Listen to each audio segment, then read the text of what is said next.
So this is what permaculture is actually about, coming together. We map the resources together. And after mapping the resources, what is it that we have and where do we want to go? What is the future that we want? So it's bringing the different generations. So it's a process of, it's an intergenerational process where we bring the different generations in the same place. My grandmother, my father, me, my nieces, my babies. And I'm a 2000. Yes, I'm a 2000 who Yes. also come into play because they are critical. That's Linda Kabaira, who is our guest today. Today we're talking about permaculture, which was coined as permanent and agriculture, but it has moved on and grown much bigger because it looks at different aspects of life. When we come back in the second segment, we shall also be looking at ethics that pertain to the use of this concept. So join us in the second segment of Economic Forum.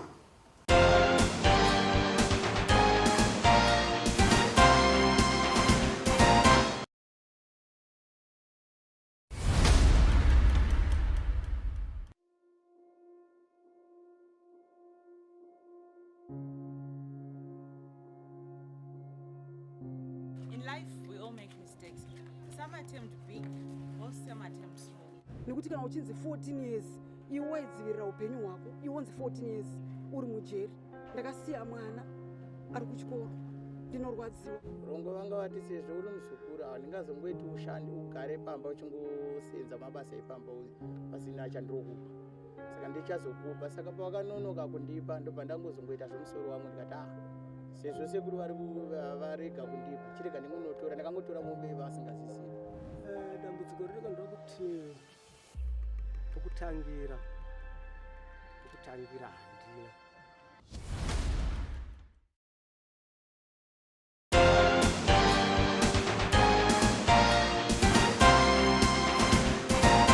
We are now in the second segment of Economic Forum, where today we are discussing permaculture.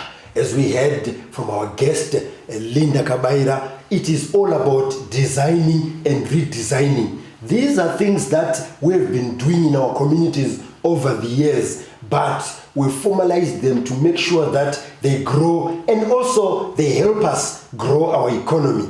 Now, Linda, we have to talk now about the ethics that you mentioned in the second segment. What should we do when we are observing permaculture so that it's all ethical and we preserve our environment while we also, gain something economically out of it? First principle is the care for the earth, which is actually the source of where we can actually derive our income, derive our livelihood, and derive anything else that comes. Then the second ethic is the care for people. So it's actually been noticed that it's not possible for you to just tell people or even encourage people to just preserve. People also need to obtain a yield from the preservation, the protection, and the use of the earth. So the earth also needs to take care of the people. So this is where we encourage the use of the locally available resources in a way that is sustainable, that ensures that we are still able to use the soil in a way that will encourage the generations that are yet to come to also still be able to access the soil. So under there, we look at ensuring that people can produce food, growing food, making no waste, using renewable resources, be it the energy. So the designing of it has to ensure that people are comfortable. So we look at, we have the sun. So how do we harness the sun so that people are able to access energy that will sustain them and make their lives comfortable? So in permaculture, we have a term that we call luxurious simplicity. You need to have your needs met, but in a way that is simple, which doesn't damage the ecosystem and the environment for the generations that are yet to come. So it's the way we use water. If we can recycle, right now there's a lot of we have water issues that we're sitting on as a nation. So how do we harvest water when it rains? How do we also take use of the grey water? The grey water is the water which has no fecal matter, which can still be used, but probably we are just letting it go away. But people still draw clean water from underground to flush toilets when we can still make use of some grey water, bring it back and use it. So this is what happens in permaculture. It's thinking about all those things. So it's bringing the planners into the space, bringing the engineers into the space, so that we together think about how do we deal with these things. We cannot still talk about what's happening. It's not business as usual. Things are changing. Yes. When we're there, in fact, the ethics that you've just alluded to are very important, because at times those who are into activism about resources in different parts of the country, and also even the way we want to go the devolution way on these ethics, the F, we complain at times about those who mine, or those who use the grounds and leave them there, or even cut trees, and those in the communities are left with nothing. I think that's all embraced in those ethics. Is it something that people are now aware of, being aware of themselves? Mm-hmm. So maybe coming to the third ethic, which is the fair share, sharing of the surplus, or returning the surplus back to the earth. So the fair share actually looks at things from a holistic point, where we're looking how do the people, the care for the people actually come into play. How do we ensure that these people also get a share value of their resources that are in their areas, which is what you actually alluded to. When mining is happening in their area, how do they also benefit? In most cases, you'd find that miners come, they mine, they leave dump sites there, and that's all the community. And they bring their own people to mine in those areas, yet there will be people living in those areas. Yes. So we are saying if this project is done in the permaculture way, where we are coming, looking at the resources together, plan together, the local people are supposed to benefit equally. But also looking at we are supposed to bring all these three ethics together. The earth care.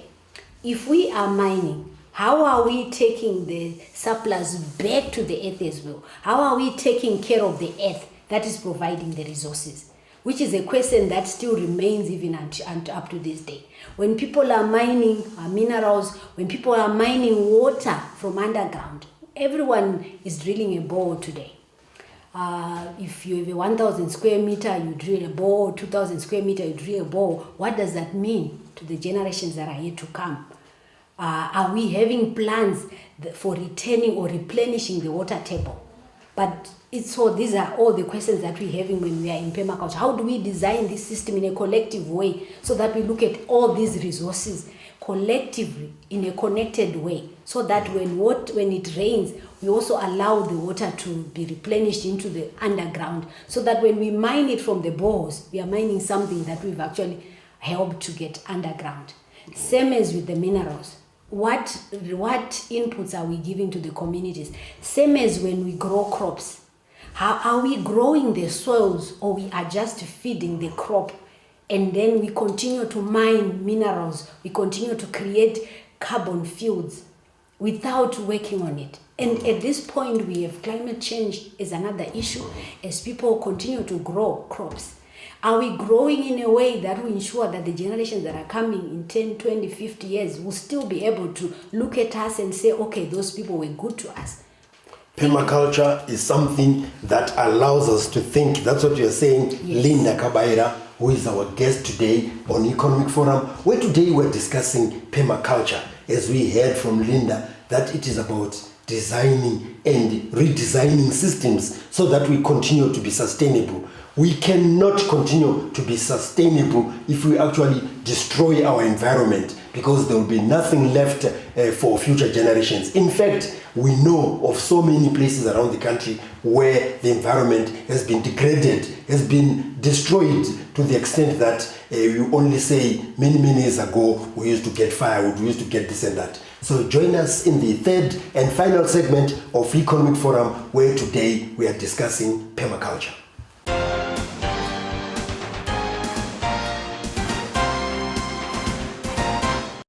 Life is not always roses as we expect it to be. Sometimes we can be faced with tragedies, and these tragedies can get to include misfortunes, fatal accidents. We can also talk about rape, sexual assault, abuse, and so forth. And sometimes you wonder, can you survive this? Is it even a possibility that I'll get out of this? Well, it is possible for you to take a leaf out of the survivor stories that we have right here on Against All Odds. Join me. My name is Rachel Mwenyeheli each and every Sunday right here on ZBC TV from 7:30 p.m. all the way until 8 o'clock as we explore and talk to some of the survivors who've gone through tragedy and have come out as survivors and are no longer victims. Each and every Sunday, it is Against All Odds.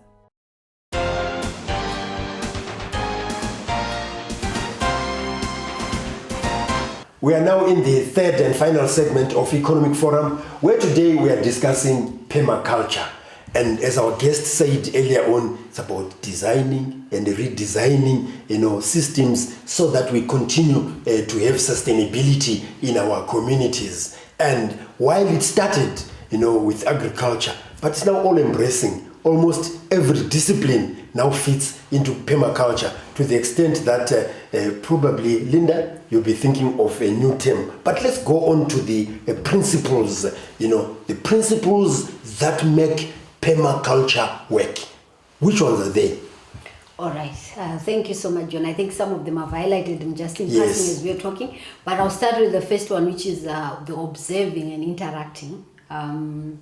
For us to actually be able to redesign and design, we need to observe. We need to understand what is going on, what is existing, what is there. And then we interact with it in terms of understanding it, getting feedback. What happens if we place this element here? What happens if we decide to channel water this way?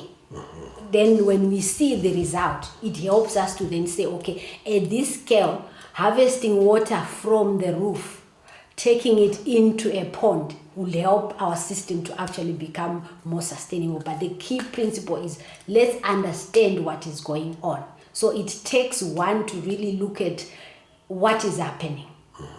So how is this understanding going on in terms of your outreach? What is it that you teach communities to understand and appreciate? So for us, it's the land speaks. Everything talks to us. Plants talk to us. So when you give yourself time to actually observe, look around you, the land is drying. The rivers are drying. The rivers are silted. Litter is everywhere. Litter is everywhere. So how do we come together and design something which is different, which doesn't scare us? So we use permaculture as a tool for hope, a tool to actually create a system that would help the generations that are coming. And maybe in some cases, we actually don't just need to sustain, but we need to regenerate, to bring life back. Looking at our souls. I think you've heard the term, souls are dying. Yes. So when you observe that, yes, when you observe that, you then need to understand, so what do we need to grow the soul back to its state, which is now bringing life back. So that's one of the key principles. Then along that, we also have another principle of no waste. We already talked about litter being a nuisance in this country. So do we really need to have all these big piles of litter, or we can avert the situation by sorting litter at waste? So it's something that we need to design. Where is our waste coming from after observing? So if our junk of the waste is coming from our kitchens, how do we manage this? And is it waste that we actually need to keep? So within our permaculture system, it's a space where we actually do not want waste. Because most of the waste that we see together, why are cabbages together with diapers? Why is sadza together with diapers? Why are plastic bottles together with all that? Why are bottles there? And you'll find most of the litter that are on our dump fields today, it's something that we can actually avoid. But because maybe someone has observed that, but really didn't bring the whole community together to talk about it. So it's about us collectively coming together and coming up with designs that helps us to manage these issues that we have as solutions. What you're saying, collectively coming together, brings us to connectedness. Because while this may sound very simple, very fundamental, but it also connects even with big industries, with big corporations and so forth for our economic development. Talk to us about the importance of connectedness in permaculture? So in permaculture, there are no silos. Everything is connected. We talk about wholeness. So we have what we call short supply chains, where we're looking at things locally. At my homestead, if I start recycling and doing that, it means I've managed at that local scale. But as we move to a scale that is much bigger, there are things that I need that are outside my home. This is where we need to connect with our industries. So this is where we need our engineers. This is where we need our planners. This is where we need all these different technical people, so that we can come together even as a nation and say, so what do we want? In fact, Linda, as you talk about connectedness, for time immemorial, in the first place, people would pick bones, on the streets and bins and so forth, and take them somewhere where they were useful in industry. We also see people picking bottles. That's why you are encouraging people to separate them. Again, there's that connectedness from the ordinary person out there in the village or in the township with the big industry. It's identifying who is where, bringing everyone at this table. Then we plan together and say, this is what we need. This is the future that we want. So this is where permaculture would actually now start making sense. And even on there, we have an issue of obtaining a yield. So when it comes to the earth care principle again, people would then ask, so what is in it for me? So if they are bringing bottles, what is the incentive of them separating? We have eliminated waste, but also what is the value are they getting from that? Economically. So economically, they would need value, and especially when we're looking at our young people who are actually key. They also need to understand, if I'm bringing bottles, what is the value of the bottles that I'm bringing? If I'm separating plastic, what is it? So maybe as a nation, these are some of the incentives that we also need to look at. What is it that these young people are getting? Yes. We look at wetlands today. People are building on wetlands. People are throwing litter on wetlands, and those have become dump sites. But if we come collectively and look at how all these systems can benefit us, we will be able to regenerate. Maybe just to conclude, Linda, tell the nation, as you face them, how you are actually helping to bring about the value of permaculture through educational systems, change of curricula, and so forth. Thank you very much for this opportunity. So in the work that we do, we are working with young people, giving them a platform to practically engage in sorting waste, harvesting water, growing food, but most of all, redesigning the spaces where they live so that it can help them to be sustainable. So we've worked within the ministry. We've come up with a guide, a book, which helps in terms of how one can actually redesign, how one can plant, how one can recycle waste, how one can actually fertilize their soil organically and be able to help. But we are working with and through the Ministry of Primary and Secondary Education so that this education can actually be within the schools and also influence the existing curriculum, which is applied best and competence based. Thank you very much, Linda, for coming to Economic Forum. That was Linda Kabaira, who came to talk to us about permaculture, how we can use permaculture in order to improve our lives, in order to improve connectedness, and also in order to remain sustainable for many, many years. All I can say is that if you'd like to get in touch with us, you can do so on the numbers that are showing on your screen. If you'd like to engage with us, you can also do so on the social media platforms that you are seeing on your screen. If you miss some of the episodes of Economic Forum, you can actually view them on our channel, which is Economic Forum Zimbabwe. So on behalf of our guest, Linda Kabaira, who is a development practitioner, as well as the production crew, this is John Masugu wishing you happy viewing.